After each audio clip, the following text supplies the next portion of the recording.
Hi, welcome to Ninetail Hobbies. And thanks to Trent from Miscast for doing an open invite for this round of Monster Bash. I've loved all the previous iterations of this challenge and couldn't pass up the chance to give it a go. So let's get right into it. These are the 6 cards that I got.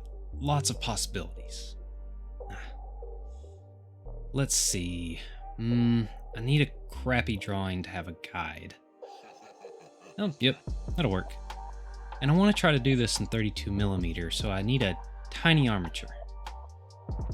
Oh, and I need to cut it down. That's right. And then I gotta get some arms.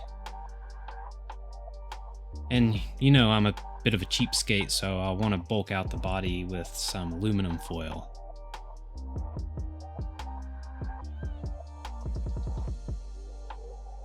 Some plasticard for the crown. A little bit of trimming to get a better shape. Filing it down. Yeah.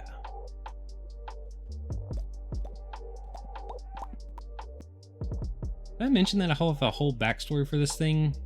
Oh, look, green stuff. I've never worked with it before, and I'm told that if you throw it in the air, it mixes itself.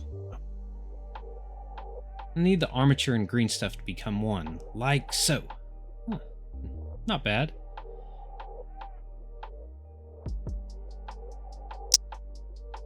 Those gaping voids need to be filled with the tiniest of eyes. And I guess we don't want this to be creepier and have them rolling around on optic nerves, so I should give them eyelids. Tiny, tiny eyelids. An adventurer found a magic crown, gave them all kinds of powers, and didn't realize until it was too late that it had fused with them and was slowly turning them into some terrible abomination. And this isn't even its final form yet. Then I started to use different textures to cover up my lack in sculpting ability. When in doubt, texture.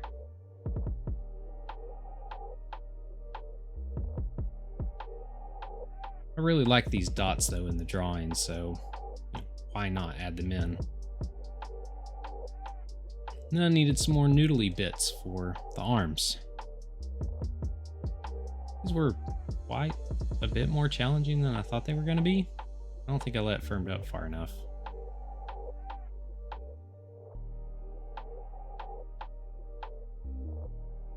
And shout out to North of the Border for this scissor trick. Worked great on separating the fingers instead of trying to jam a knife up there. Keep adding texture for visual interest.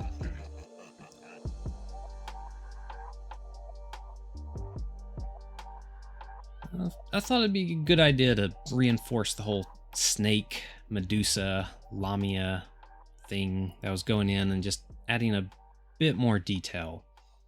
And I never knew how great a ball stylus was until this project.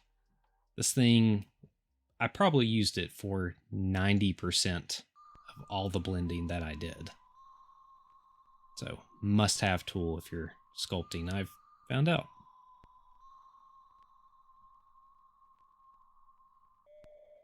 And it was looking a little bit too smooth in some spots, so I added some wrinkles and skin folds.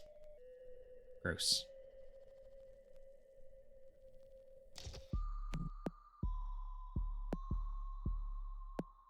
And I wasn't sure how teeny tiny green stuff tendrils would hold up, so I also made some teeny tiny 3D printed tendrils that I wasn't sure would hold up.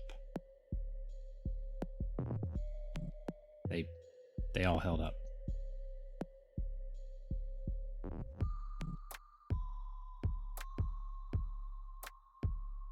And then the sculpture was done, on to priming and painting. Along the same lines of the sculpture, I didn't want to give myself time to think too much and second guess myself with the painting.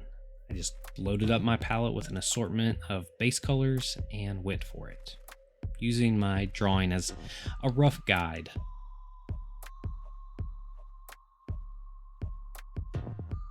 Nothing fancy, a little bit of wet blending, some awful fleshy bits.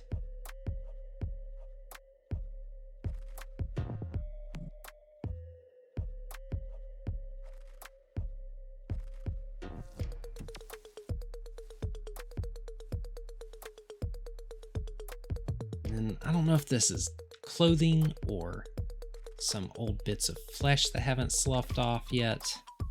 But whatever it is, it's haunting. Of course, the crown stayed pristine. You know, I wanted to give it a little bobbly bit, a little bit more visual interest. And then the purple wasn't jiving, so I put some dark gray in there.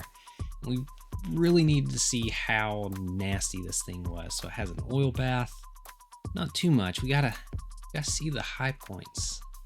And then I needed to appease the paint gods, lay out my wet palette. And I've been working on a secret technique where if you shake your mini just right, it brings the highlights out. Almost. I think I needed just a little bit more. Yeah, there we go.